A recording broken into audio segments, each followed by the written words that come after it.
यार जो मैं आज बताने जा रहा हूँ ना आपको बात, सच बात है पर कड़वी है।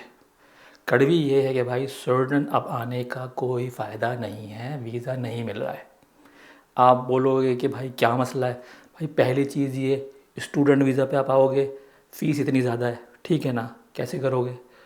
फिर वर्क परमिट के लिए आपकी जो उन्होंने बढ़ा दी है सैलरी की वो रिक्वायरमेंट, वो किस तरह करोगे भाई। 30,000 कैसे अचीव करोगे, इम्पॉसिबल हो गया है। कोई वीज़ा लेने जाना, दूसरे कंट्री जाना पड़ रहा है बहुत से लोगों को, इथोपिया जाना पड़ा था, चलो पाकिस्तान में हो गया, चलो ये मसला सॉल्व हो गया। भाई रहने का ख़र्चा, महंगाई इतनी हो गई, कैसे करोगे। इससे बेहतर है आप किसी दूसरे मुल्क जाओ, जैसे कि आप अमेरिका चले जाओ। नहीं, अमेरिका नहीं जा सकते, वहाँ तो वीज़ा नहीं देते हमें। यूके चले जाओ, यूके इंग्लिश कंट्री है, नहीं वहाँ भी नहीं जा सकते क्योंकि वहाँ ही बड़ा ही मसला हो गया है वहाँ पे भी।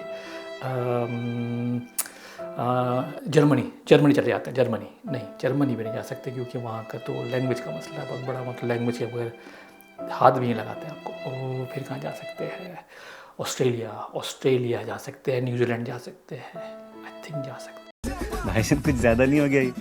मतलब कुछ भी। हैं।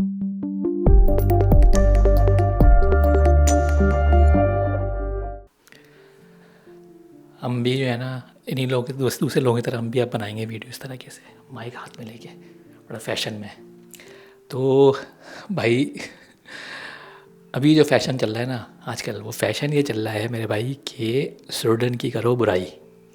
बुराई इन सेंस इस तरीके से कि स्वीडन में जो है ना हालात बहुत ख़राब हैं, जॉब मिल नहीं रही लोगों को, यूनिवर्सिटी से फ़ीस बढ़ा दी है, वीज़े का प्रॉब्लम है, बेतहाशा चीज़ें ऐसी हैं जो लोग कंप्लेन कर रहे हैं। बहुत सारी वीडियो में देखा मैंने चीज़, और जिनको कोई नो हाउ भी नहीं है, रहते भी नहीं है स्वीडन के अंदर, फिर भी स्वीडन के बारे में बातें कर रहे हैं। तो ओके फाइन, उनकी उनकी राय है, उनका एक्सपीरियंस है, उनकी नॉलेज है, क्या कह सकते हैं। मेरे लिहाज से स्वीडन अभी भी जो है ना बहुत ही अच्छी पोजीशन में है। पोजीशन मतलब ये कि आप आइए यहाँ पे, स्वीडन आइए, 30 क्रेडिट्स करिए।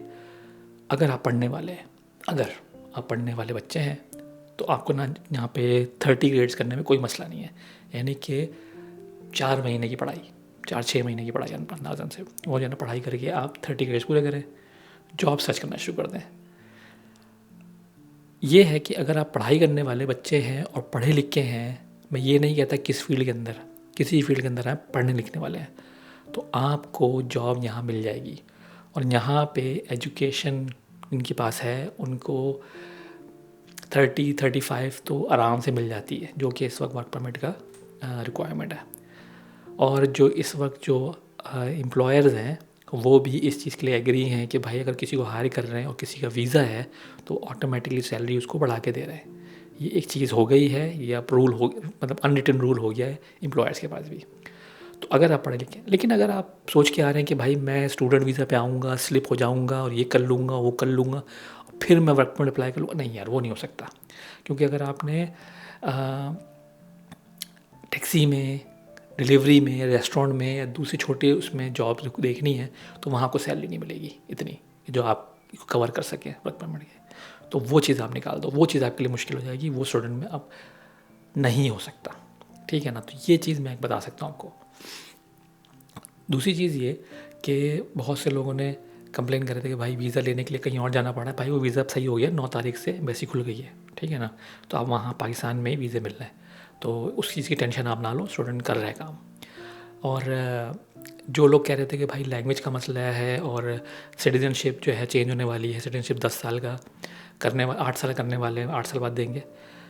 मेरे भाई एक बात बताओ, कौन सा कंट्री है जो आपको ऑन द डॉट पिछले पहले 5 साल में दे रहा था, स्वीडन दे रहा था 5 साल में और मिल रही थी लोगों को 5 साल में, और कुछ यूरोपियन कंट्रीज़ दे रहे थे, लेकिन वहाँ पे लैंग्वेज का उतना ही मसला था। स्वीडन जो है, मैं अभी भी बोलता हूँ, स्वीडन यूरोप की सेकंड इनकी लैंग्वेज होती है इंग्लिश, नंबर 1 पे है। यानी कि सबसे ज़्यादा स्पीक इंग्लिश बोली जाती है यहाँ पे स्वीडन के अंदर एज अ सेकंड लैंग्वेज। तो इससे अंदाज़ा कर लें, बाकी किसी कंट्री में नहीं है यूरोप की। तो यहाँ पे कितनी आसानी है, इंग्लिश में जॉब मिल जाती है। जर्मनी चले जाएँ, वहाँ नहीं मिलेगी आपको, ये मैं आपको लिख के दे सकता हूँ। वहाँ पे चीज़ें, इवन आईटी की जॉब्स में भी ना आपको थोड़ी बहुत लैंग्वेज चाहिए वहाँ पे, जर्मन, यहाँ नहीं है ऐसा। तो स्टूडेंट तो वीज़ा देते ही नहीं बगैर लैंग्वेज के जर्मनी में। तो यूके की हालत आपको पता है कि क्या है वहाँ पे, हालात कैसे हैं और क्या मारा मारी है, और 20 घंटे से ज़्यादा जॉब नहीं कर सकते एज अ स्टूडेंट आप। फिर जॉब मिलने की अपॉर्चुनिटीज़ है वो भी आप सबको पता है, कोई ढकी चुकी बात नहीं है। अमेरिका तो आप छोड़ ही दें, क्योंकि वो तो वीज़ा ही नहीं देते, वो गिने चुने लोगों को वीज़ा देते हैं। और हाँ, जो भी है, तो मैं क्या बोलूँ अमेरिका के बारे में। ऑस्ट्रेलिया, न्यूजीलैंड, बाकी कंट्रीज़ हैं, वहाँ भी वही का वही मसला है कि भाई हाई स्किल हैं तो ये कर लें तो आ जाए। अगर आपका दिमाग ये है कि भाई मुझे सिर्फ आके पैसे कमाने हैं, तो Sweden is not right for you, simple plain. ठीक है, अगर आप चाहते हैं कि मुझे अपनी लाइफ सेट करनी है, मुझे सुकून से रहना है, Sweden is the best place in the world, मैं ये कह सकता हूँ आपको। अगर आप जाके देखेंगे, लोग बहुत कंप्लेन करते हैं भाई यहाँ पे टैक्स पे करना पड़ता है, इतना 50% टैक्स है और ये है वो है, मतलब जितनी सैलरी उतना टैक्स, ये मतलब ओह बहुत सारी चीज़ ऐसी है। लेकिन एज अ स्वीडिश पर्सन या as a Finnish person, as a Danish या नॉर्वेजियन कोई भी है, उनसे अगर आप पूछेंगे ना ये बात कि भाई आप इतना टैक्स पे करते हो तो क्या आप पागल वागल हो, क्या है?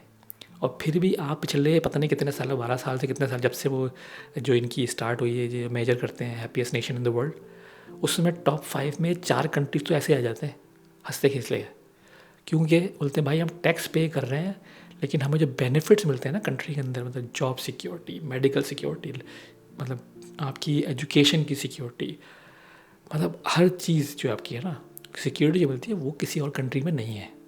लोग बोलते हैं कि भाई हमारा वेलफेयर ज़्यादा अच्छा है या उनका वेलफेयर ज़्यादा अच्छा है या उनका वेलफेयर ज़्यादा है। जैसे अभी एक भाई ने मुझे बोला था कि न्यूजीलैंड का वेलफेयर बहुत अच्छा है, कि हम लोग को जो है ना एक बच्चे को ना $360 मिलते हैं पर वीक के, तो महीने के उसको 1000 से समथिंग डॉलर मिलते हैं। मैंने कहा भाई यार ये तो कुछ ज़्यादा ही हो गया, लंबा हो गया कुछ। तो सिंपल गूगल मारा मैंने, चेक किया, उस पर लिखा था भाई न्यूजीलैंड में हर बच्चे को पहले साल $60 पर वीक मिलता है, नॉट 360, $60 पर वीक मिलता है एक साल के लिए।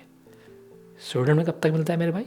18 साल की उम्र तक, 21 साल की उम्र तक बच्चे का मेडिकल, डेंटिस्ट सब फ्री है, दवाएं फ्री हैं। कहीं है ऐसा? नहीं है। बच्चे की एजुकेशन यहाँ पे पैदाइश से लेके बुढ़ापे तक एजुकेशन हर किसी की फ्री है यहाँ पे, कोई कंट्री नहीं बोल सकता ऐसा ही है। फिनलैंड वगैरह है, फिनलैंड भी यही है, फिनलैंड, नॉर्वे, डेनमार्क, वहाँ पे भी ऐसा ही है। तो कहना है मकसद जो टैक्स पे कर रहे हैं ना आप, उसका बेनिफिट है। लेकिन अगर आप ये सोच के आते हैं सिर्फ कि भाई मुझे सिर्फ पैसे कमाने, जमा करने, मुझे भागना है यहाँ से, अब जो है स्टूडेंट इस चीज़ के लिए नहीं रहा। तो हाँ, बस ये है, अगर आपको सेटल होने आना है प्रॉपरली, एजुकेटेड प्रॉपरली ओके, आपको यहाँ पर रहना है तो ठीक है। अगर आप नहीं ऐसा करेंगे, आपको मतलब सिर्फ और जॉब्स करके ही रहना है, तो फिर स्टूडेंट जो है ना वो उस काबिल नहीं रहा है कि वो जो पहले जैसा था वैसा तो नहीं रहा, तो वो बहुत मुश्किल हो जाएगा आपको। क्योंकि सिटीजनशिप के लिए आप टेस्ट लेके आ रहे हैं, जिसके लिए लैंग्वेज चाहिए। और मैं बहुत सारे लोगों को जानता हूँ जो पिछले 30 साल से स्टूडेंट में रहने को लैंग्वेज नहीं आती है, आई डोंट थिंक वो भी टेस्ट पास कर सकते, क्योंकि वो सिर्फ और जॉब्स के अंदर ही रहे। लेकिन जो एजुकेटेड बंदा है वो आराम से क्लियर कर लेगा, आराम से चीज़ें कर सकता है इन चीज़ों को, और टेस्ट भी पास करना कोई मुश्किल काम नहीं है। तो वो जो लोग कह रहे हैं कि टेस्ट आ गया और टेस्ट मुश्किल होगा, नहीं, पूरी दुनिया में टेस्ट है, अमेरिका में टेस्ट है, यूके में टेस्ट है, कनाडा में टेस्ट है, वहाँ तो ओथ होती है, पता नहीं क्या क्या होता है यार, जर्मनी में हर जगह है। स्टूडेंट निकाल कर लोग चीखें निकलने वाली लोग लगता है, पता नहीं क्यों। तो बहुत ही सिंपल चीज़ है यार, जो आपको बेहतर लगता है वो करो। लेकिन प्लीज़ जो ये फालतू के यूट्यूबर्स हैं, फालतू के टिकटॉकर्स बैठ के जो आपको इन्फॉर्मेशन दे रहे होते हैं स्टूडेंट की, तो प्लीज़ वो नहीं सुने, मेरी बात ना सुने, किसी भी बात ना सुने, सिर्फ गूगल कर लें भाई, कि गूगल करके देखेंगे क्या चीज़ सही है, क्या चीज़ ख़राब है, ठीक है ना। प्रॉपर इन्फॉर्मेशन निकालिए और फिर अपना प्रो एंड कॉन्स निकाल के और अपने बारे में देखिए, आपको सूट करता है नहीं करता, आपको सूट पुर्तगाल करता है, आपको सूट स्पेन करता है, इटली करता है, कुछ और करता है, वहाँ चले जाइए, मैं मना नहीं करता आपको। लेकिन प्लीज़ खुदारा फालतू की इन्फॉर्मेशन सुन के, फालतू लोगों की बात सुन के अपना डिसीजन ख़राब ना करें। मैं उन लोगों के लिए कह रहा हूँ जो स्टूडेंट्स हैं, जो पढ़े लिखे लोग हैं, उनकी बात कर रहा हूँ, उनके लिए कह रहा हूँ कि अपनी चीज़ जो है, अपनी फ्यूचर को ख़राब ना करें सिर्फ दूसरों की बात सुन के। इतने एजुकेटेड हो यार तो भाई थोड़ा सा गूगल कर लो। बस यही था आज का, और होपफुली थोड़ी सी नॉलेज मिली होगी आप लोगों को। और मुझे बस थोड़ी सी हट रही थी मेरी, मैं ये कहूँगा, लोगों की इन्फॉर्मेशन सुन के मैंने कहा यार क्या बकवास चल रही है ये, तो मैंने कहा थोड़ा सा अपनी भड़ास निकालूँ मैं। बस ये था आज का, और उम्मीद है कि कुछ आप लोग इन्फॉर्मेशन मिली होगी, और बस अपना ख्याल रखिएगा, दुआओं में याद रखिएगा मुझे, और बस अल्लाह हाफ़िज़।